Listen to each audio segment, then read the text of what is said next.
Change in a child's life can be quite scary. My biggest fear with change was always moving away. Of course, when my parents broke the news to me one night that we'd be moving, I automatically became anxious and upset. But my parents explained to me that we were just upgrading from our house now, and to add to it, we were just moving across town, which meant same school, same friends, just a different house. My anxiety settled and I became relieved, and a little excited. There were some great memories in this house, but there wasn't much room to have friends over. With the bigger house, I could have them over on weekends. The first person I told was my best friend Jimmy. He and I have known each other since kindergarten. We both had the same teacher and were placed in the same group together, and the rest is just history. Jimmy seemed super excited about the news. "We could go exploring in the new house," he suggested. "You never know what we might find." I agreed, but that suggestion will haunt me for a lifetime or more. After a few weeks went by, Mom, Dad, and I managed to move everything out of the old house and across town into the new one. I overheard Dad talking to the real estate guy about how much of a steal we got the house for. Something about a girl going missing and the family moving away and no one ever hearing from them again. Weird, but it didn't bother me too much. Once we were settled in, everything just fell into place. I asked my parents if I could invite Jimmy over. When they agreed, we set up a day to explore the new house. The house itself isn't very large. It's just a few bedrooms, 2 bathrooms, and a basement.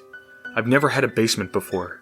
The old house was a ranch-style flat, meaning it was 1 floor, 2 bedrooms, and a bathroom. This new place felt like a castle to me.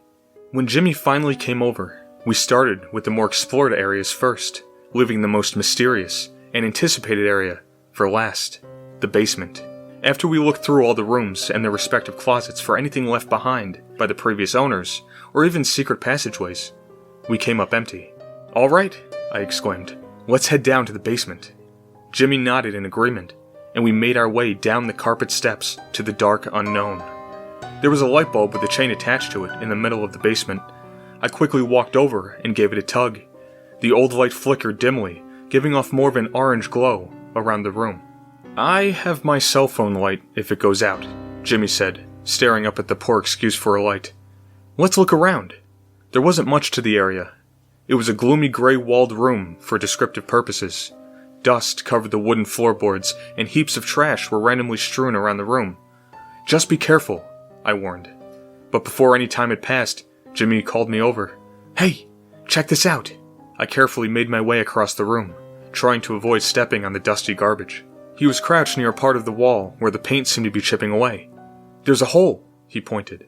I followed his finger to a round tear in the wall. It looked as if someone had poked their finger straight through the wall itself. "I see something in there," Jimmy exclaimed. "It's shiny, like glass." I crouched next to him to get a better look.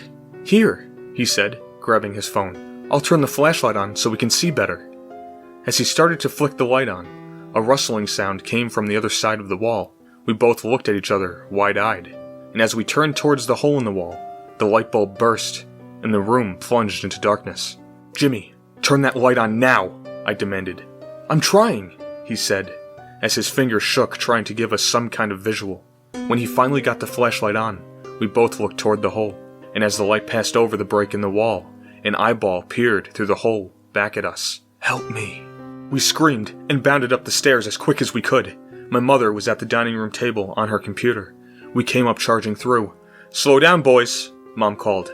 We raced up to her, and through gasping breaths, we attempted to describe what we saw. Once we finished, Mom just sat there and looked at us and laughed.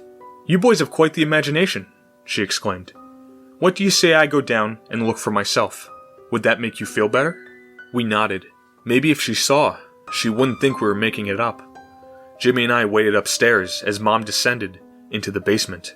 She used her own phone light and went over to the area where we saw the eye. "Anything, Mom?" I called out, hanging over the banister.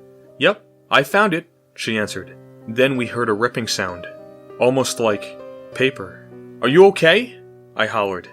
"Just fine," she responded. "It isn't a wall," she said. "Someone just put wallpaper over this part of the basement." Why would anyone do that? I thought to myself. "There's nothing down here, boys," Mom called up. "Except for this old standing mirror," I could hear her shuffling around and faint whispering. And then Mom's voice. "Okay, I understand. Yes, that is their names," she said. "Who are you talking to?" I yelled down. The whispering stopped, and a long pause filled the air. And then I could hear her footsteps coming up the stairs. "What were you saying, Mom? I couldn't hear you," I said to her as she passed us. "Nothing, hun," she responded. "I have to go lay down." With that, she walked into her room and shut the door. Since Mom was down and out, and Dad was away on business, I invited Jimmy to spend the night. We made popcorn and watched TV until about 1 in the morning. After we had our fill of freedom, we camped out in the living room. I pulled out 2 sleeping bags from the closet and sat up on the floor.